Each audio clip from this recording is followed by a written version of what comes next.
नमस्कार. मार्केट मराठीमध्ये मी अजय तुमचं स्वागत करत आहे. आपण बनवतो निफ्टी बँक निफ्टीसाठीचा अनालिसिस. चला आता मग सुरू करूया. सुरुवातीचा सर्वात महत्त्वाची गोष्ट तुम्हाला सांगतो मार्केटमध्ये काय आपण म्हणतो मार्केटमध्ये एक मोठी लेव्हल असते. ती लेव्हल आपण म्हणू शकतो काय ब्रेकआउट झोन आणि ती लेव्हल जर तुटली तर मार्केटमध्ये तेजी चांगली बघायला मिळते. आता ती रेंज कोणती आहे बघा. कोणती रेंज म्हणतो आपण ब्रेकआउट लेव्हल. ठीक आहे. आता ही ब्रेकआउट लेव्हल जी आहे, ही कुठली लेव्हल आहे बघा. ब्रेकआउट लेव्हल जी आहे मार्केटची, ती करंटमध्ये ही आहे. हे लक्षात असू द्या. ठीक आहे. आणि त्यानंतर जर बघायचं झालं, मार्केट खाली आल्यानंतर इथून फोर्स होता, फोर्स होता, फोर्स होता. जवळपास काय खालच्या दिशेने काय मार्केट जे आहे, हे वरच्या दिशेने पुश केलं जाते. वरच्या दिशेला पुश केलं जाते मार्केट. हे लक्षात घ्या. काय केलं जातंय? पुश केलं जाते आणि त्यामुळे मार्केट जे आहे, या रेंजमध्ये आपल्याला बघायला मिळते आणि ती लेव्हल म्हणजे 22,115 ची रेंज जी आहे, जी एक चांगली 22,115 म्हणजे 22,100 ची लेव्हल ओव्हरऑल पकडायची झाली तर लेव्हल तुटली तर थोडक्यात काय एक मोठी कॅन्डल आपल्याला बघायला मिळू शकते आणि ती लेव्हल उद्या तुटली तर डेफिनेटली एक मोठी रेंज जी आहे आपल्या वरच्या दिशेने टार्गेट बघायला मिळू शकतं. हे लक्षात ठेवा. कोणती लेव्हल? ही ब्रेकआउट झोन. ओके. त्यानंतर एक खालची लेव्हल काढायची ती म्हणजे ती म्हणजे सपोर्ट रेंज. तो म्हणजे कालच्याच म्हणजे जवळपास कालची म्हणजे शुक्रवारच्याच कॅन्डलचा लो जो आहे इथे आपण काढणार आहोत. हे लक्षात. ओके. त्यानंतर आपण 30 मिनिटाच्या टाईम फ्रेमवरती जाऊया. आता ह्या टाईम फ्रेमवरती आल्यानंतर सर्वात महत्त्वाची म्हणजे आता लक्षात घ्या, क्लिअर कट बघा मार्केट ह्या रेंजमध्ये आधी सुद्धा आलं होतं. कधी आलं होतं? 15 जानेवारी. एक नवीन ऑल टाईम हाय बनवला, सेलिंग आली. ठीक आहे. पण इथे 2 दिवस टिकलं. किती दिवस टिकलं? 2 दिवस टिकलं. पण त्यानंतर जर तुम्ही बघितलं थोडंफार पाठी घेऊन, इथे सॉरी थोडंफार पुढे, काय आलंय? मार्केट गेलं ह्या रेंजमध्ये, पण इथून सरळ सेलिंग आली. परत जाण्याचा प्रयत्न केला, परत सेलिंग आली, परत इथून जाण्याचा प्रयत्न केला आणि परत सेलिंग. याचा अर्थ काय? ही रेंजमध्ये मार्केट त्याच्यानंतर एकदा सुद्धा काय केलेलं आहे? या रेंजमध्ये एकदा सुद्धा मार्केट जे काय होल्ड केलेलं नाही आहे. होल्ड हा शब्द महत्त्वाचा आहे. होल्ड केलेलंच नाहीये या रेंजमध्ये आणि जवळपास ही जी होल्डिंग आहे, ही जवळपास मार्केटने कधी चालू केली? हे होल्ड करायचं आज जवळपास आज म्हणजे शुक्रवारी जो आहे, आपल्याला इथे होल्ड करताना बघायला मिळेल. त्यामुळे आपल्याला एक सर्वात आनंदाची गोष्ट आपण म्हणू शकतो लेव्हल तोडली तर अजून एकदा मार्केट नवीन ऑल टाईम हायपर्यंत जाताना आपल्याला बघायला मिळू शकतो. त्याचबरोबर एक रेंज आपण ही काढणार आहोत. ठीक आहे. जी व्यवस्थित रेंज आहे साइडवेज जवळपास आपण काढू शकतो. थोडक्यात काय इनडिसिजन किंवा नो ट्रेडिंग रेंज आपली ॲड झाली. इथून खाली येताना एक महत्त्वाची लेव्हल ही एक काढूया आणि त्याच्या खाली येताना आपण महत्त्वाची लेव्हल ही काढूया. खालच्या 2 लेव्हल्स महत्त्वाच्या आहेत आणि जर सपोर्टचा विचार केलात, आता महत्त्वाचा सपोर्ट 21,800 झालाय. त्याच्यानंतरचा सपोर्ट आपला कोणता झालाय? 21,900 झालाय आणि त्याच्यानंतरचा जो सपोर्ट आहे तो म्हणजे 22,000 आता होतोय, पण झाला नाही काय 22,000 च्या वरती होल्ड करण्याचा प्रयत्न मार्केट करतंय. वरच्या लेव्हल ॲडिशनली आपण ॲड करूया 22,200, 22,300 हे ॲड करून घेऊया 2. इथून 15 मिनिटाच्या टाईम फ्रेमवरती जाऊया आणि 15 मिनिटाच्या टाईम फ्रेमवरती आल्यानंतर क्लिअर कट आपल्याला काय ट्रेंड लाईन एक ॲड करून घ्यायची म्हणजे अशी. ही आपली झाली ट्रेंड लाईन. ओके. आता मार्केटमध्ये ट्रेड कसा होईल? लक्षात असू द्या, ही जी रेंज आहे, ही आपली नो ट्रेडिंग झोन आहे. कोणती? ही जी रेंज आहे ती आपली काय? ही आपली नो ट्रेडिंग झोन आहे. हे लक्षात असू द्या. No trading zone. याच्यामध्ये ट्रेड घ्यायचाच नाहीये आपल्याला. याच्यामध्ये ट्रेड घ्यायचाच नाहीये. हे लक्षात असू द्या. ओके. जर मार्केट इथून ओपन होऊन वरच्या दिशेने जात असेल, तर आपण कॉल बाय करू शकतो. म्हणजे जवळपास काय ऑप्शन बाय करू शकतो. पहिलं टार्गेट हे घ्या. पण जर मार्केट गॅप अप ओपन झालं 22,115 च्या वरती, तर पहिली कॅन्डल होल्ड करते का बघा. लगेच उडी मारू नका बायिंगसाठीचा. पहिली कॅन्डल पॉझिटिव्ह असतो, तिचा हाय पुढची कॅन्डल तोडते. मग त्याच्यावरती तुम्ही कॉल ऑप्शन बाय करायचा प्रयत्न करू शकता. हे लक्षात असू द्या. ठीक आहे. असा सेटअप व्यवस्थित बनला पाहिजे. पण इथून मार्केट जर खाली आलं तर डेफिनेटली ह्याच्या खाली कुठेतरी तुम्ही पुट बाय करून हा छोटासा टार्गेट घेऊ शकता स्कॅल्पसाठी. ओके. पण ह्या रेंजमध्ये ओपन होऊन इथून खाली आलं तर विषय तोच असणार. पण थोडाफार सेलिंग आली, गॅप डाउन झाला तर लक्षात घ्या ह्याच्या खाली जोपर्यंत टिकत नाही तोपर्यंत आपण काय करायचंय? सेल करायचं किंवा पुट जो आहे, पी ऑप्शन जो आहे हा बायिंग करायचा नाही आहे. हे लक्षात असू द्या सर्वांनी. ओके. आणि जसं मी कॉल आणि पुटचं सांगतोय, सेम गोष्ट आपली कशी राहणार आहे? सेम गोष्ट आपली फ्युचर्ससाठी सुद्धा असणार आहे. समजलं निफ्टीचं अनालिसिस सरळ साध्या सोप्या भाषेत आपण अनालिसिस करतो मार्केटचं. हे लक्षात असू द्या.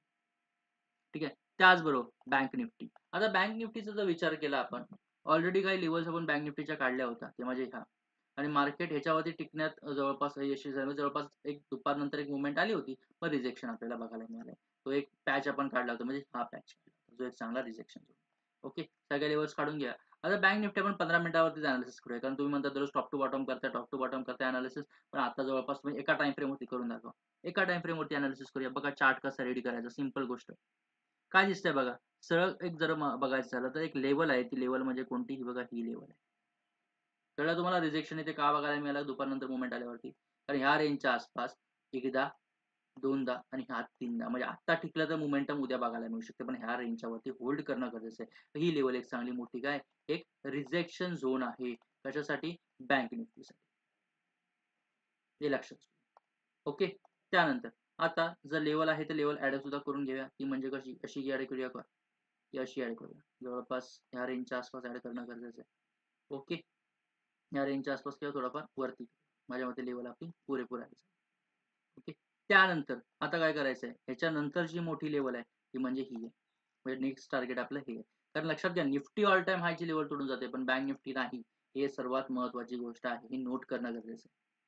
त्यानंतर मार्केट परत खाली येताना एक मोठा लेवल आहे सपोर्टिंग रेंज ती म्हणजे कोणती ज्याच्यावरती होल्ड करते सध्या मार्केट कोण निफ्टी बँक ही लेवल म्हणजे ही आणि त्याच्या खाली मार्केट टिकलं ती लेवल म्हणजे जवळपास आपण म्हणू शकतो ज्याच्यावरती होल्ड करण्याचा खूप वेळाने प्रयत्न केला ते म्हणजे 55,750 ही लक्षात असतो.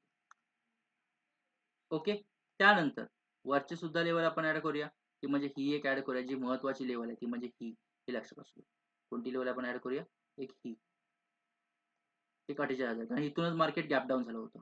हे लक्षात असू कारण हा गॅप जो आहे हा सर्वात मोठा रिजेक्शन झोन म्हणून हा एक रोल जो आहे हा प्ले करणार आहे. त्यानंतर छोट्या-मोठ्या लेव्हल्स जे आहेत ते ॲड करूया. त्यामुळे इथे थोडाफार कलर जरा चेंज करून टाकूया. म्हणजे छोट्या-मोठ्या लेव्हल्स जे आहेत ते आपण ॲड करून घेऊया. म्हणजे त्याच्यानंतर ही एक लेव्हल आहे. त्याच्यानंतर थोडंफार वरती जाताना जर विचार केला तर ही छोटीफार एक छोटीशी लेव्हल आहे. हे लक्षात ओके. त्यानंतर इथे सुद्धा छोट्या-मोठ्या लेव्हल्स आपण ॲड करून घेऊया. इथून मार्केट खाली येताना आपल्याला ही एक लेव्हल महत्त्वाची बघायला मिळते बघा. ठीक आहे. त्याच्याबरोबर इथून खाली येताना आपल्याला अजून लेव्हल आहे ही एक बघायला मिळते. ओके. आणि इथे वरच्या दिशेने जर लेव्हल काढायची झाली तर ही एक लेव्हल बघायला मिळते बघा. आणि त्यानंतर ट्रेंड लाईन जी आहे, ही ट्रेंड लाईन आपली अशी असणार ॲज अ पॉझिटिव्ह. जवळपास बघा. कशी व्यवस्थित आहे का? डेफिनेटली 4 दिवस बरोबर पाठोपाठ एक जवळपास 4 दिवस पाठोपाठ परफेक्ट ट्रेंड. ओके. आता ट्रेड कसा होईल? 46,700 तेव्हा डेफिनेटली लेवल ही पकडूया का? नाही. थोडाफार ह्याच्यामध्ये सुद्धा एक लेवल छोटीशी बघायला मिळते. ती लेवल आपण कशी काढू शकतो तुम्हाला दाखवतो. या रेंजच्या आसपास. मग बायिंग रेंज कुठे आहे? लक्षात घ्या 46,500 ते 46,300 या रेंजमध्ये मार्केट ओपन झालं तर ही आपल्यासाठी नो ट्रेडिंग झोन आहे.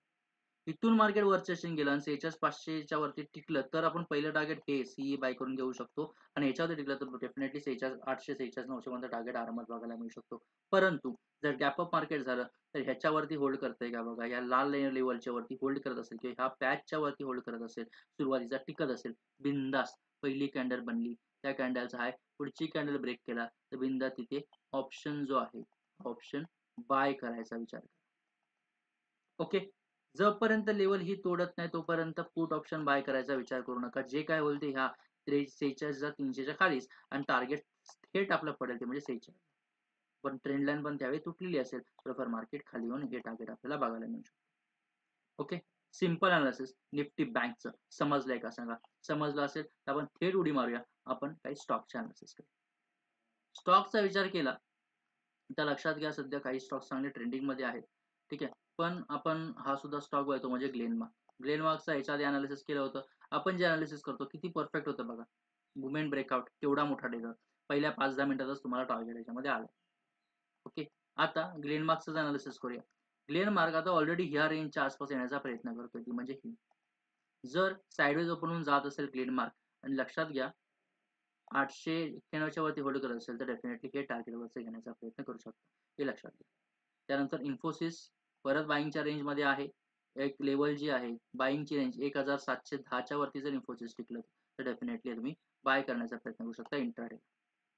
मॅकडॉवेल ऑलरेडी थोडाफार पुलबॅकमध्ये आहे कारण ह्या स्टॉकचे जे आपण 4-5 लेवल काढले होते परफेक्ट आलेले आहेत हे लक्षात घ्या. काय म्हणतो मी? परफेक्ट. सो थोडाफार रिजेक्शन घेऊन पुलबॅक येण्याचा प्रयत्न करतोय. जर थोडाफार खाली आला तर ह्याच्या खाली थोडाफार येण्याचा प्रयत्न करेल पण माझ्याकडे जर होल्ड करत असेल तर लक्षात घ्या केजी कंटिन्यू होत असेल या स्टॉकमध्ये तर बाय कुठे करायचं तर बाय तुमची रेंज ही आहे 1485 किंवा थोडाफार वरती म्हटलं तर इंट्राडे साठीची लेवल कोणती राहणार आहे 1445 नाही 1146च्या वरती तुम्ही बाय करू शकता. लालपात लॅब